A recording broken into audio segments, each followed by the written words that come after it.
3 games in, 25% done with the regular season. Gosh, that's crazy. What's your biggest takeaway from the first 3 games you've seen from the Scarlet and Gray this year? Because I've got one in mind. Yeah, I think you have to start with Julian Sayin. Mm-hmm. If you're your biggest takeaway, and I asked Brian Hartline and Ryan Day about this because you think back to post-Texas and the thing that they said about Julian Sayin didn't give him enough. Could have put more on his plate. They're pleasantly surprised. And I thought it was a fascinating contrast between the way that Ryan Day talks about the quarterback position and what he was seeing about from really the entire roster, where you have to make assumptions in training camp and then you find out if they were correct or not correct as you go into week 1, week 2, week 3. And then Brian Hartline said, I don't want to make assumptions. You know what happens when you assume? You can do some things to you and me that people don't like. That's right. But that's a tricky thing for coaches where it's tale as old as time. Like, did this surprise you? Did this exceed your expectations? Like, those are the standard press conference questions. And they're pretty easy to sidestep.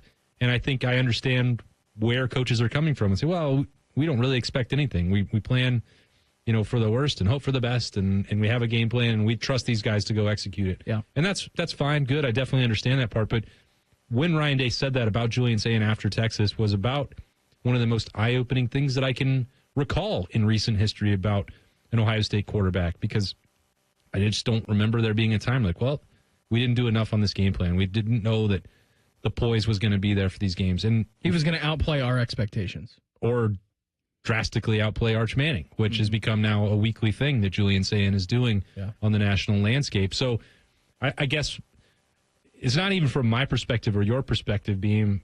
I think when you hear the Ohio State coaching staff and when you hear the Buckeyes in the locker room, the teammates around him talk about Julian Sayin, I do believe that it is fair to say he has exceeded what they thought was possible for the first 3 games. And what does that mean moving forward? That the ceiling for this team might be even higher than we thought, which was already pretty high. When you have Jeremiah and Carnell to throw to, any quarterback could reasonably be in good shape to go out there and put up a bunch of numbers and yards, but Ohio State wants to win championships.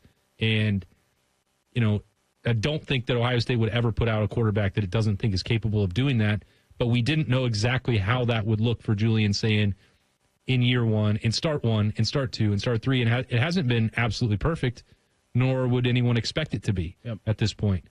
But that ceiling that we thought was pretty high for him, I think maybe we got to bump it up even higher. I'm going to go to the other side of the football, Austin. Biggest takeaway through 3 weeks, at least for me, has been, and I was expecting Matt Patricia to come in here and do really good things and this defense to be awesome.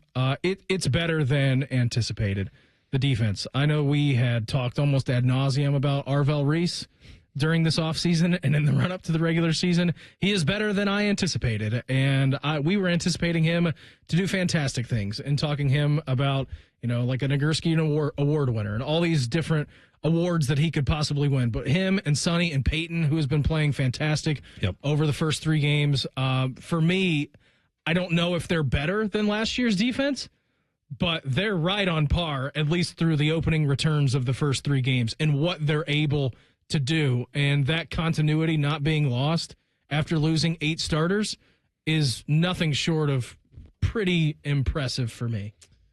I think that's a really interesting point and a topic for conversation in maybe a month's time because I think the overall athleticism and talent of this defense may surpass what we saw from a year ago. And maybe once they have more experience under their belts combined with what Matt Patricia is able to cook up every week, that you'll get to the end of the year and the statistical numbers will be better. They'll still be number 1 in the country, but the yards per game will be lower, the points per game will be lower. That's well within reach. I think the only reason I would say I'm not quite there yet, which is fair, a fine place to be after 3 games, is we can still legitimately, I think, have some skepticism about that front. It's not been bad by any stretch of the imagination, because I would not want to besmirch the work that Caden Curry and Caden McDonald are doing for sure. But we spent arguably too much time focusing on the depth at defensive tackle or wondering what the pass rush was going to look like when Jack and JT were gone.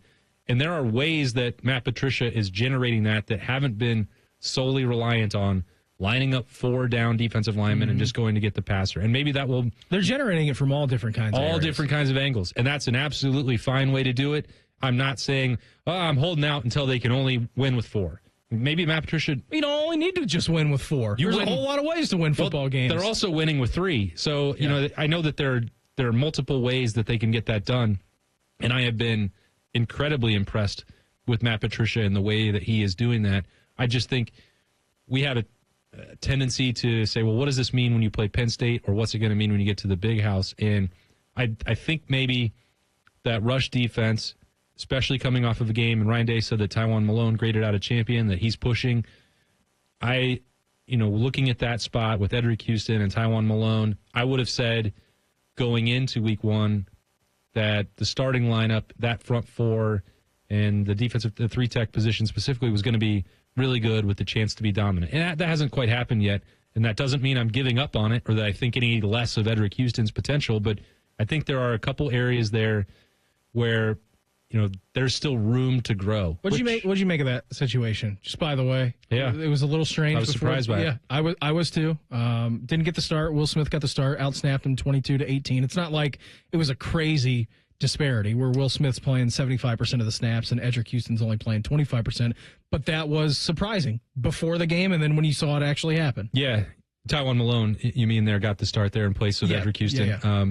But that's Tywone Malone also, I think, 18 snaps, same amount as Edric. Yeah, leading interior guy was Will Smith. Yeah, so once you got to the third quarter when it was still a close game, they went back to the normal expected starting lineup with Edric Houston next to Caden McDonald, and until the game goes back out of reach, it can only be a couple of different options, right? A couple of different things that are happening, and Ryan Day didn't get into it on Saturday after the game.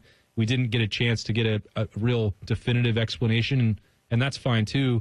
But was it a reflection of the 2 penalties for Edric Houston against Grambling? Like, you're not quite there yet. You're gonna take a seat here. Tywone's gonna get the start. You'll be in there, and he did. Edric Houston went in the second quarter, but he was then working with Will Smith instead of that normal, what we would consider the first unit for the Rushmen. It could be. If there's another situation, if it was an internal or, whatever, I don't know. I haven't heard any indication about that or injury situation. Don't think like that was a problem because Edric Houston still played in that game quite extensively. So I tend to think it must be a reflection of the penalties and maybe same here. That's where my mind immediately went. But and that's fine. You send those messages when you have opportunities to. It wasn't going to cost them anything against Ohio. It didn't cost them anything against Ohio. And you want to make sure you have the attention of someone who has that 5-star potential like Edric Houston does. So also generates great opportunities for Tywone Malone. And he needs those.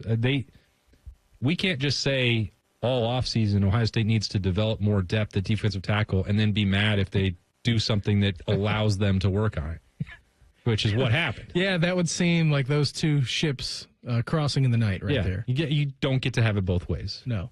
Be cool if you did, but you just don't. Other big takeaway for the opening 3 games for me before we get to Berm, the tight end room.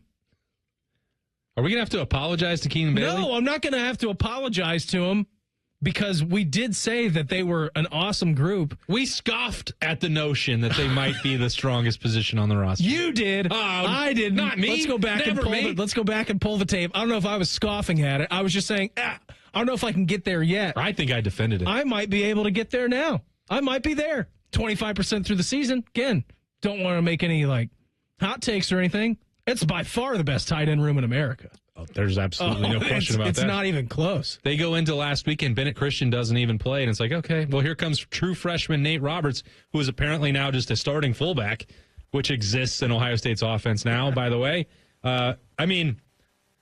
You and I, on that tight ends day in training camp, when they had that conversation, said, well, it's awesome that they have self-confidence, that they have self-belief. It's a remarkable tribute to Keenan Bailey and the buy-in that room has got. But it's like, come on.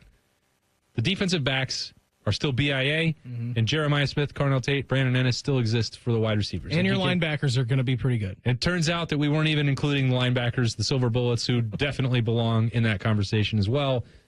But these tight ends have been amazing, and they're getting a ton of production that isn't necessarily showing up in terms of receptions and catches. It doesn't need to, because that's not their main goal on some of the plays. It's not. You need to, on one play, you need to be able to block a defensive end. And on the next play, you need to run block. And on the next play, you need to be able to run a route like a wide receiver. They're doing all of that. And they can lean on 5 guys to do it, which is unheard of. They're setting records every single week in that tight end room, at least program records. And that part is really fun to watch, because whether you look at the stat sheet and see it or not, it really is, Beam, the year of the tight end. It is the year of the tight end, and I'm glad we made that proclamation before the season started. We're going to go on. We're more right than we ever had anticipated. Yes, we are. I think we lucked into that one. We're going to go on